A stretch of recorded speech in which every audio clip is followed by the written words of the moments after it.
Hi everybody, it's meteorologist Joe Chaffee at coming up on 7:30 Eastern Time this March 19th, St. Joseph's Day, my name day. Name days are for saints very big among Italians, and that's where my background is. I'm first generation here actually. My parents were born in Italy. My grandparents in Italy, and they came here in the late in the 50s. My parents did, when they were already in their 20s. So carried over a lot of the traditions that they grew up with, carry over to this day with mine, and that's a good thing. So we'll move right along. Usually for St. Joseph's Day, you hit the bakery and get some zeppoli, but I'm not big on Italian pastries. For some reason, I missed out on that particular gene when the good Lord was putting me together. So let's roll along and take a look at what is, again, another pretty quiet day across the U.S., but we are setting up for some changes that will be occurring going forward. We're going to start with tonight's watches and warnings map. Really not a whole lot there to speak of, but even though we don't have really a whole lot of actual weather going on. When I say weather going on, I'm talking about precipitation, storminess, that kind of thing. Weather is very relatively calm across the country, but we do have a continuation of melting snows and the potential for historic and catastrophic flooding across parts of the northern plains into the Great Lakes, and also in parts of the Northwest. You could see where you have that kind of lightish green shading. Those are all flood advisories and various flood warnings that are up in other areas as the snow melt accelerates. And this is already, we've seen videos from up in the northern plains of just how bad the flooding is. So thankfully there's no additional rain at the moment going into most of these areas. We've got a small area of winter weather advisories in parts of Utah, Nevada, and in the Sierra Nevadas in California. Freeze warnings up in northern Alabama and in a small portion of interior South Carolina. And that really is about it. I actually see a couple of counties in southwest Colorado, southeastern Utah that have a winter storm watch. So that pretty much wraps it up with respect to the watches and warnings. The lack of activity, of course, extends to thunderstorms. The only spots that really had any weather today to speak of, Florida, you can see from the radar view here over underneath it's usually the risk area. There's no severe weather risk according to the Storm Prediction Center, but you do have some showers still going on over parts of Florida and also across Kansas, southeastern Nebraska into northwest Missouri, southwestern Iowa, extending into northwest Texas. And you've got the chance for some thunderstorms in the Sierra Nevadas and also along the coast of California. But the Storm Prediction Center not really all that bullish with regards to severe weather over the next several days. It's amazing how after that big storm from last week and all the severe weather that was running around, how quiet everything has become. The Weather Prediction Center, WPC, in their 7-day rainfall outlook, actually shows the rain situation improving over Florida, where it's been raining yesterday and today.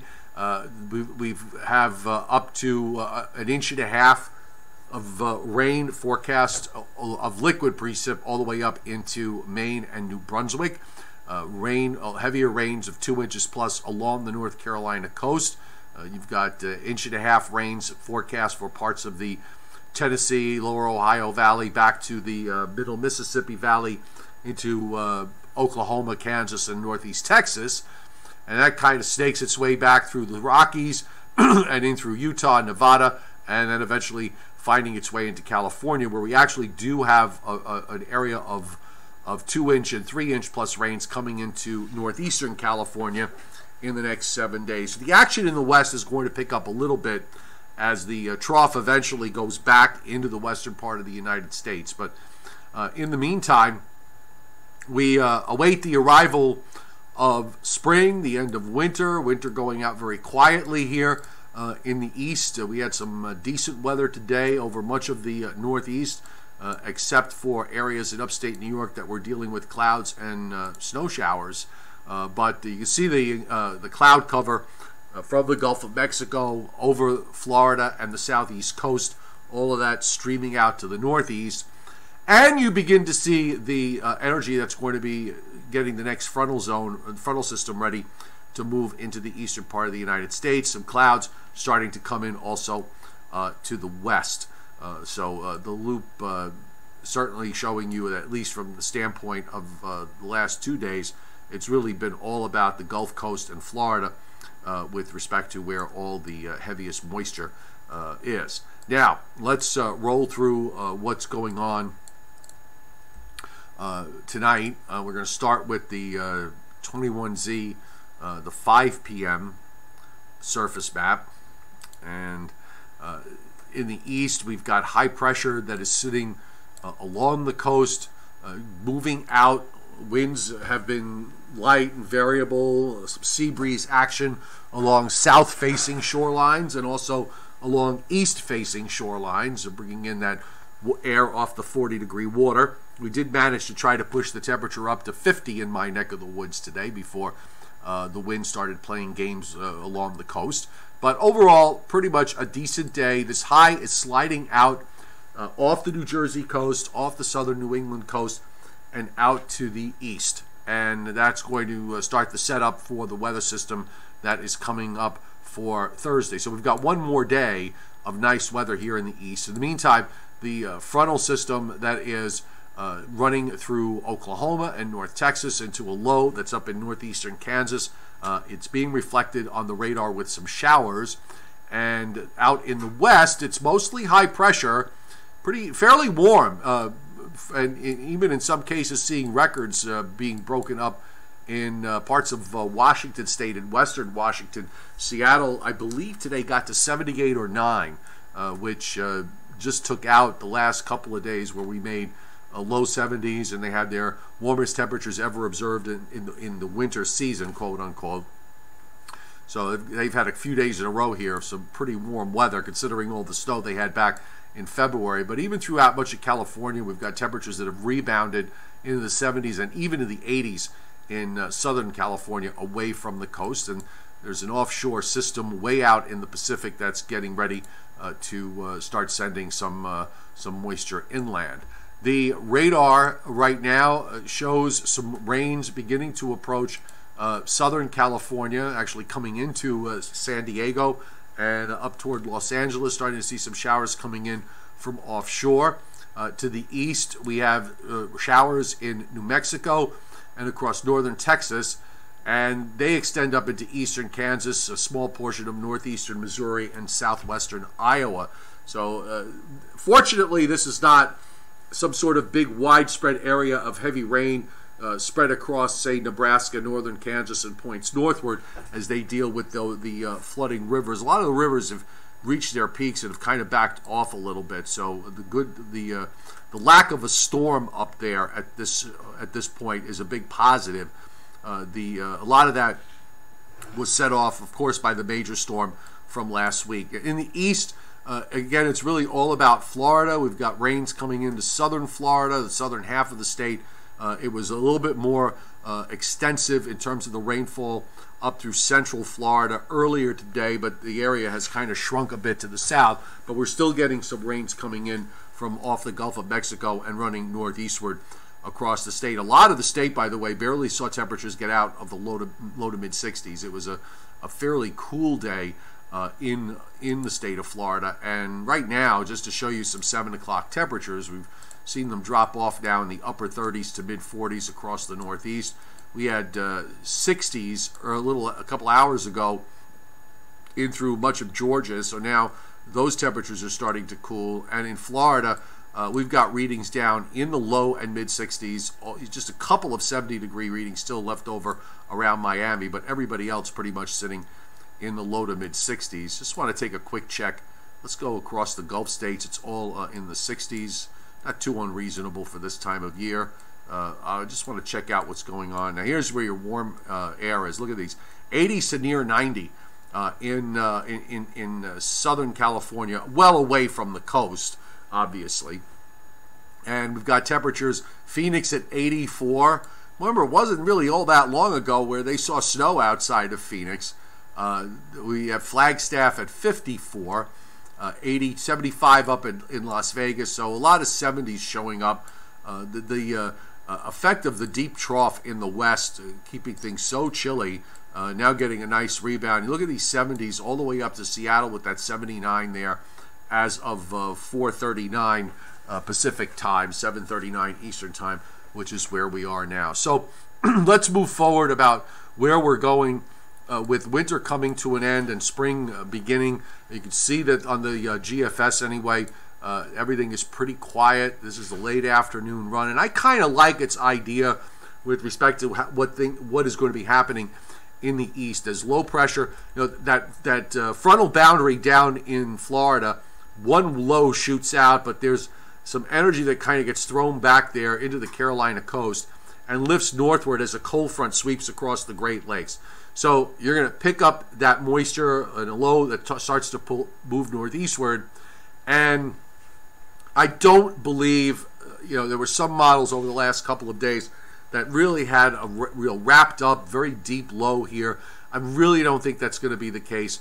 You're going to wind up with a low that's going to move just inland of the coast. So, and this is not a nor'easter, so I don't know where. I get it.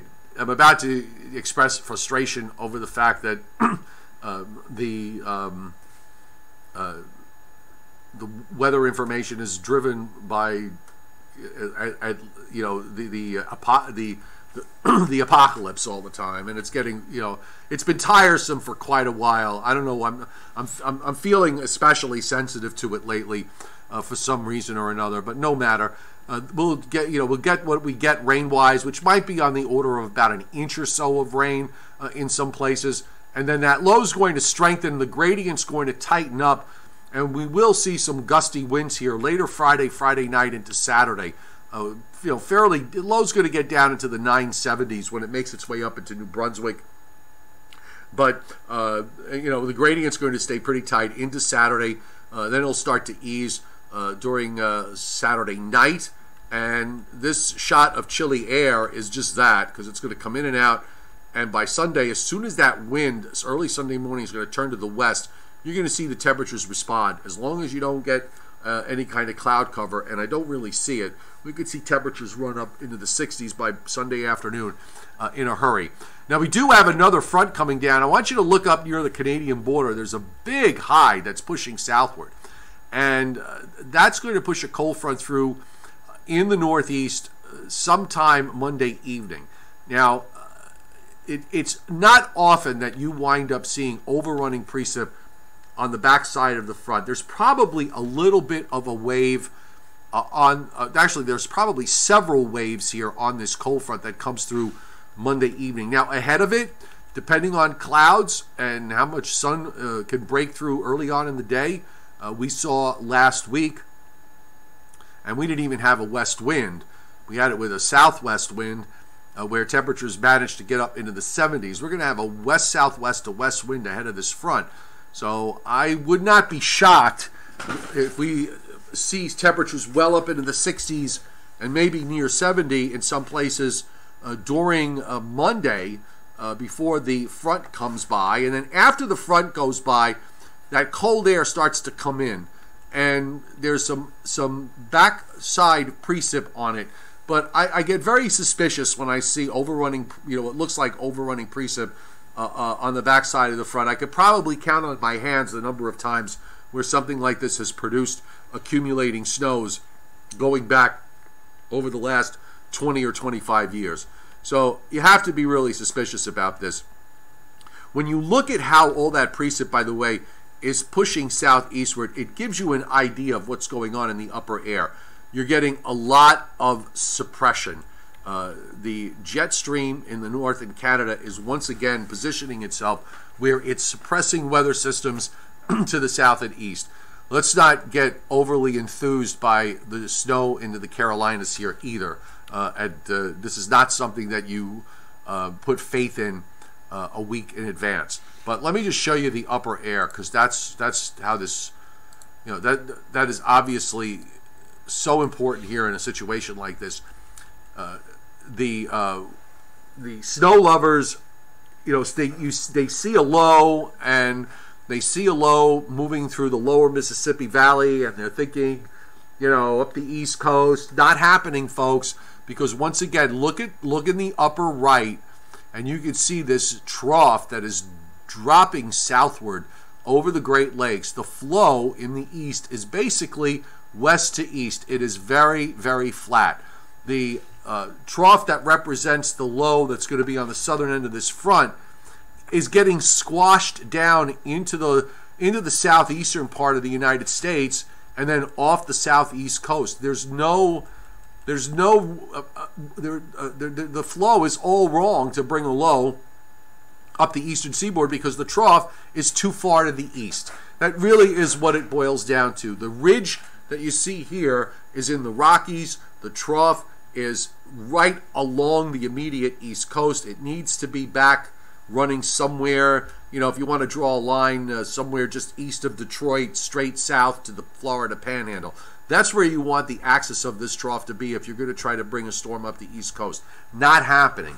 And as we go through next week, that whole upper air pattern just kind of gets squashed, and a new ridge begins to develop during the last days of March and going into the first days of April. So it looks like we could at least see warmer temperatures at the very end of the month and going into the first days of April, when there's your trough, by the way, back in the western part of the United States, and a ridge in the east over the long term. I've been kind of supporting the notion that this is where we're going to be going with the weather overall in the next couple of weeks.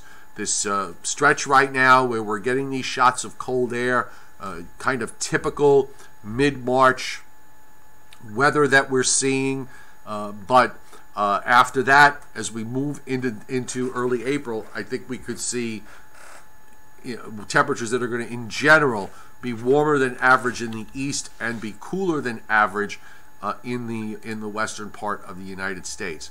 So that kind of really sums up what's happening. I guess we could look at the system for Thursday a little bit closer, since I do have a little bit of time here. So let's go back to take a look at how Thursday is going to play out, and we'll roll it here. Roll it back here. So there's your low. You see how the energy kind of shoots out to the east. You've got the low in the Great Lakes, so there's a cold front there, and now you're dragging this upper air feature, this trough in the Carolinas, and brings a general expanding area of rain. I don't understand what all the commotion is about with this. It's a plain old low, in my view, that's moving up and moving out to the northeast, that strengthens, and you get the March wind. The other reason why that this is not going to become anything with regards to snow is the fact that if you'll notice the trough, let me just back it up here. So here's the cold air that we're in now that pulls out. Now you've got this trough that comes down over the Great Lakes and tries to swing around, but just to the north and west of that, there's another shortwave trough that is dropping in. This really, that system coming down from behind would have needed to phase with this trough further to the west, because it's really with that second shortwave that you've got you have cold air with that, but it never gets there. You can see that the troughs stay separate as they pass through the coast, and then they start to phase together as they move their way up through New England. So this is a northern New England type system potentially, and in through New Brunswick and in those areas. But as far as anything else, it's really, it's just not happening. The streams just stay completely unfazed, and I don't think there was ever any question that those streams were going to stay unfazed. Then, of course, this pulls out.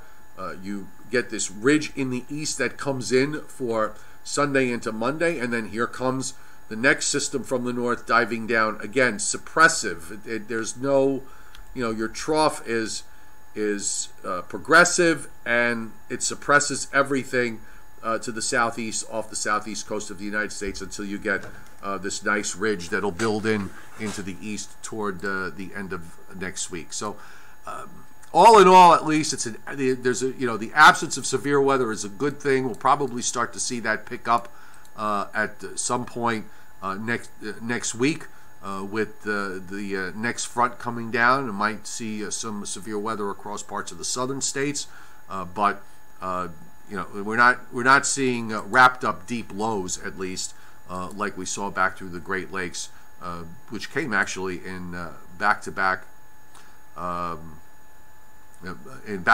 mode. Bernie Reverb 501, Bernie Reno is laying out ways for the storm Monday, the system not to be suppressed. You're going to have to prove it to me. We keep searching for ways for things to happen, and they don't happen. So I guess I sort of, well, not to Bernie, not directed at Bernie at all. I want to kind of just switch the subject a little, the subject and the angle of this in a different way. But you go through an entire winter where every single time, on virtually every single model, every single snowstorm that's been shown, not a single one of them is verified, for the most part. Okay? So I don't understand this almost irrational obsession with folks grabbing onto every run of the model, but in particular grabbing to the parallel GFS, which outside of 60 hours is probably the most useless model there is out there. Why that just keeps happening over and over again, other than that it's this sort of desperate last grasp for the chance for a snowstorm. I'm sorry, I just don't see it. It doesn't work for me. You're going to have to really prove it to me in an overrunning situation, like with a front coming by and some post-frontal overrunning, which is something that doesn't happen that often even during the dead of winter. You're going to have to prove it to me to see if it's going to happen this time around. Will all that flooding in northern plains cause New Orleans to have heavy flooding? I can't remember, the flooding that comes down and that comes down to the Mississippi. I'm trying to remember from my days in New Orleans, because they do have ways of getting the water out of there. I don't, since I'm trying to recall over the years, what, Johnny, I got to go back and look to check and see what the history of that is. You kind of caught me in sort of an empty mind moment. So let me, before I say something completely wrong, let me go back and look and see what the history is of the flooding in the lower Mississippi Valley. I can't recall it, but I will say. Let me take a look at that. Let's see. I'm sorry, I can't see anything for next week up this way. I'm just not seeing it. Let me get some of your other comments here. Michael Piero. Well, look, you may, being a realist, yeah, here's the thing. Last year there was every evidence of active weather. It was all there in front of everybody from the latter part of February, and there were a lot of folks that just didn't see it, or they just completely denied it.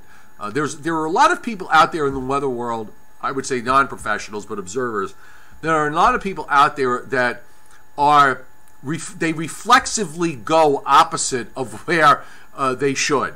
So I have several people that follow me. I'm not going to say who they are, but I always know when my head's in the right place, just by the fact that they always are reflexively on the wrong side of the trade. So yeah, it's weird how that is, and I'm just not sure whether that's a personality thing. Just some people are naturally, they just like to disagree no matter what. But the contrary indicators are not, they've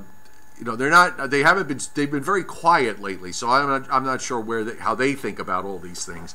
But I just don't. I continue to say it. You're going to have to really prove it to me with regards to anything for next week. And, you know, for God's sakes, we're almost at the end of March now. So just let it go. Let's just and save it to until next year. Just trying to see what any more of these comments here. Timothy Veltman, as long as we keep getting rain, we'll be okay. If it dries up and stays dry, we'll be hurting come midsummer. You know, one of the things, Timothy, I wonder whether the way the pattern might be shaping up for the first part of April, that it might be drier than normal for a change here in the east, as opposed to it being wet. I'm just kind of guessing on that, but it would seem to me if we get into a ridge position, more often than not, it probably will cut down on rainfall here in the east, and not necessarily in places to the west, but perhaps in the east. We'll catch a bit of a break. Thank you, Paul Roman, for the very kind words. Really appreciate it. I know all you guys are all getting ready for your the baseball home openers. I see you've got where everybody's opening up for the Major League season. I haven't really even looked at the who's opening up and when. Thanks, Izzy, for hitting Super Chat tonight. Really appreciate it. Thank you very much. Let's see. I think you're feeling sensitive to all the stuff due to the lack of snow this winter in this part of the coastal Northeast. I don't know if that's it, Izzy. I guess I'm more. I think it's more just the fact that they're grabbing onto stuff when it's not really there. I'm just getting. It just gets. It gets a little annoying, if only because of the fact that the stuff is out there. People forecast shop on a daily basis, and I get hit with dozens of messages about it. And frankly, I really would rather not have to answer that same question over and over, particularly because I've already laid down my own opinion. So I've already put my opinion on the line. I don't know. I guess maybe I'm more upset over the fact that it's making extra work for me more than anything else. Steve LaPointe, nice to see you on board, by the way. Jason Schaefer, I know Scott Briller is milling around here somewhere. He was here earlier, but I'm sure he's still here. No, not another winter forecast already for next year. Oh, that person should be blocked. Remove them and pay absolutely no attention to them at all. Let's see. When do we think we'll see our last below freezing temperatures of the season? I want to see parts of my lawn already. Getting a little impatient given the consistent cold shots. Well, look, you know, you certainly have to wait at least till mid-April, but I mean, if you're putting down grass, I don't think that's a big issue. Grass seed is usually pretty hardy. I don't think you'd have a problem with it, even on nights where temperatures get down below 32. I know I never have, really. I don't think the Euro model is very good. Frank Toko 4, with fake news, you can have fake weather too. I agree. I've used that phrase a few times, by the way, with regards to fake weather. Whichever snow it was in back a couple of weeks ago in the beginning of the month, that weekend, I had somebody actually.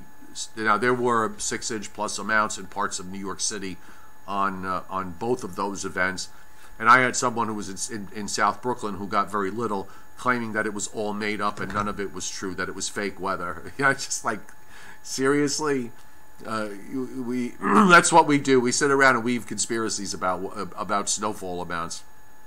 Unbelievable. All right, folks, coming up on 8 o'clock, we're going to wrap it up here tonight. Hope everybody had a great day. Enjoy your last full day of winter tomorrow. If you're in my neck of the woods, eastern Pennsylvania to southern New England, including Philadelphia, New York City, and Long Island, you've got a beautiful day to look forward to. Let me just make a pitch for those of you who who enjoy weather and the experience that it creates for you with regards to not only observing it, but perhaps putting your hand into some forecasting. You might like my weather platform on Patreon. We have 256 members on there, and there's all sorts of extra weather posts. So we did a live a live stream for Patreon members about 2 hours ago. So you get that, you get extra posts, you can message me at any time. I put the link up here on the chat board.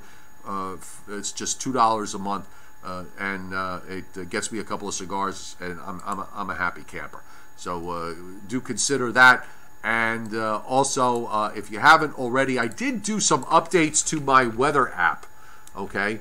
And I added some severe weather products to it. As we go through the next couple of weeks, the snow forecast maps from the Weather Service are going to be coming down, and I'm going to be putting a few extra things regarding rainfall and severe weather. So you might want to check that out.